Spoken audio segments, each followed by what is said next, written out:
Okay, so where we left before I stupidly cut myself off, I had put the total of the debit side in the debit side of the cash book, total of the credit side in the credit side of my cash book T account, balanced it off just like a normal T account, so biggest total on both sides, worked out the balance carried down.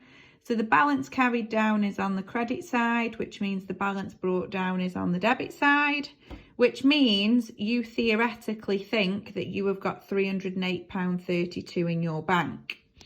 So now we've got the situation of your cash book thinks it's got £308.32, but your bank statement says it's got £986.50. And that's why we need to prepare the bank reconciliation statement. So, bank reconciliation statement, first box says balance per the bank statement. So that balance is coming from your bank statement. So you don't mess with it, don't change it at all, leave it as it is in this situation. Then we need to add on anything that we think is going to come in but hasn't yet gone through our bank statement. So if you look at your cash book here, you have got JJ Hammond not highlighted and L Mins not highlighted. They are two payments that you think are yet to come into your business. So them two things need putting in add outstanding lodgements. And as you can see, it's got their names and the amounts. They've been added together to give us the total to add.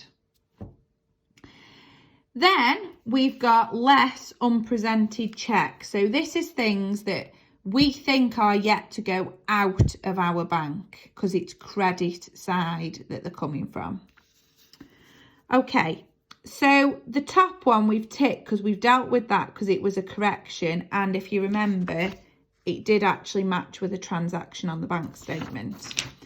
But we've got these three things, so check number 572, 573 and 574, that haven't been highlighted, haven't been ticked, and they are yet to leave our bank. So them three things are unpresented.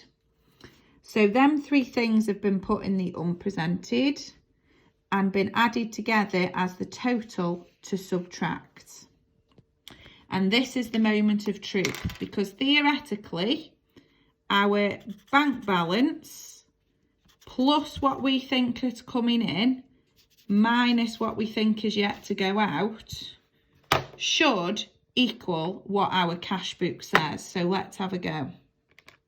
So our bank balance is £986.50 plus the things that we think are yet to come in, minus the checks that we think are yet to go out, giving us £308.32, which is what we've got here. And if we go back to our cash book, that's what we think our cash book should equal. So, for want of a better phrase, job's a good 'un. We've done it. That's our first one done.